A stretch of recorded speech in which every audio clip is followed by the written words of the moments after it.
24واں باب۔ چراغوں کی نگہداشت۔ اور خداوند نے موسیٰ سے کہا، بنی اسرائیل کو حکم کر کہ وہ تیرے پاس زیتون کا کوٹ کر نکالا ہوا خالص تیل روشنی کے لیے لائیں، تاکہ چراغ ہمیشہ جلتا رہے۔ ہارون اسے شہادت کے پردے کے باہر خیمہ اجتماع میں شام سے صبح تک خداوند کے حضور کرینے سے رکھا کرے۔ تمہاری نسل در نسل سدا یہی آئین رہے گا۔ وہ ہمیشہ ان چراغوں کو ترتیب سے پاک شمعدان پر خداوند کے حضور رکھا کرے۔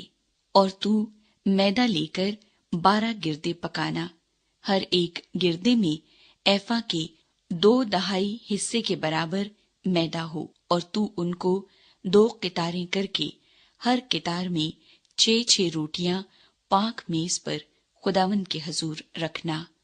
اور تو ہر ایک قطار پر خالص لوبان رکھنا، تاکہ وہ روٹی پر یادگاری یعنی خداوند کے حضور آتشین قربانی کے طور پر ہو۔ وہ سدا ہر سبت کے روز ان کو خداوند کے حضور ترتیب دیا کرے، کیونکہ یہ بنی اسرائیل کی جانب سے ایک دائمی عہد ہے۔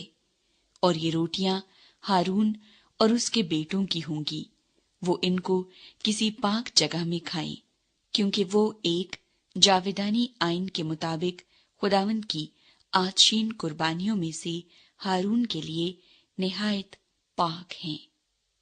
جائز اور راست سزا کی ایک مثال۔ اور ایک اسرائیلی عورت کا بیٹا جس کا باپ مصری تھا اسرائیلیوں کے بیچ چلا گیا، اور وہ اسرائیلی عورت کا بیٹا اور ایک اسرائیلی لشکر گاہ میں آپس میں مار پیٹ کرنے لگے، اور اسرائیلی عورت کے بیٹے نے پاک نام پر کفر بکا اور لعنت کی۔ تب لوگ اسے موسیٰ کے پاس لے گئے۔ اس کی ماں کا نام سلومیت تھا، جو دبری کی بیٹی تھی، جو دان کے قبیلے کا تھا، اور انہوں نے اسے حوالات میں ڈال دیا تاکہ خداوند کی جانب سے اس بات کا فیصلہ ان پر ظاہر کیا جائے۔ تب خداوند نے موسیٰ سے کہا کہ اس لعنت کرنے والے کو لشکر گاہ کے باہر نکال کر لے جا، اور جتنوں نے اسے لعنت کرتے سنا وہ سب اپنے اپنے ہاتھ اس کے سر پر رکھیں، اور ساری جماعت اسے سنگسار کرے۔ اور تو بنی اسرائیل سے کہہ دے کہ جو کوئی اپنے خدا پر لعنت کرے اس کا گناہ اسی کے سر لگے گا، اور وہ جو خداوند کے نام پر کفر بکے ضرور جان سے مارا جائے۔ ساری جماعت اسے قطعی سنگسار کرے، خواہ وہ دیسی ہو یا پردیسی۔ جب وہ پاک نام پر کفر بکے تو وہ ضرور جان سے مارا جائے، اور جو کوئی کسی آدمی کو مار ڈالے وہ ضرور جان سے مارا جائے، اور جو کوئی کسی چوپائے کو مار ڈالے وہ اس کا معاوضہ جان کے بدلے جان دے۔ اور اگر کوئی شخص اپنے ہمسائے کو عیب دار بنا دے تو جیسا اس نے کیا ویسا ہی اس سے کیا جائے، یعنی عضو توڑنے کے بدلے عضو توڑنا ہو، اور آنکھ کے بدلے آنکھ، اور دانت کے بدلے دانت۔